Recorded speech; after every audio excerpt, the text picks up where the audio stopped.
L'état-major général de l'armée vient de lancer l'opération de regroupement des soldats des forces républicaines de Côte d'Ivoire. Ces forces occupaient la compagnie républicaine de sécurité d'Adjamé, les commissariats et brigades de gendarmerie de Yopougon, Adjamé et Cocody. À la cérémonie de Yopougon, le chef d'état-major général, le général de division Soumaïla Bakayoko et le ministre délégué à la Défense ont appelé les soldats à la discipline et au respect de la hiérarchie. Charles Niaoré.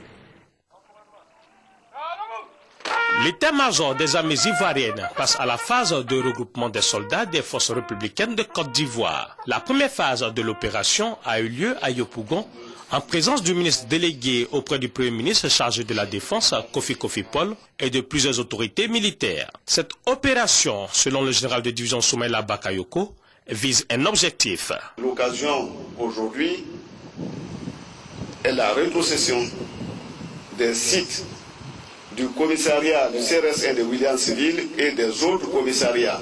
Je voudrais insister qu'il ne vous est pas permis de vous lever pour aller exécuter une mission quelle qu'elle soit, sans les ordres de vos chefs. Une position soutenue par le ministre délégué auprès du Premier ministre chargé de la Défense, Kofi Paul. Vous avez fait la formation commune de base, vous êtes des militaires. Il y a une discipline militaire. Nous ne voulons pas tolérer que la guerre finisse. Vous continuez à traumatiser la population. Pour le directeur général de la police nationale et le commandant supérieur de la gendarmerie nationale, cette action permettra à leurs hommes de reprendre efficacement du service dans le district d'Abidjan. Le site de Yopougon Nouveau Quartier regroupera 250 éléments.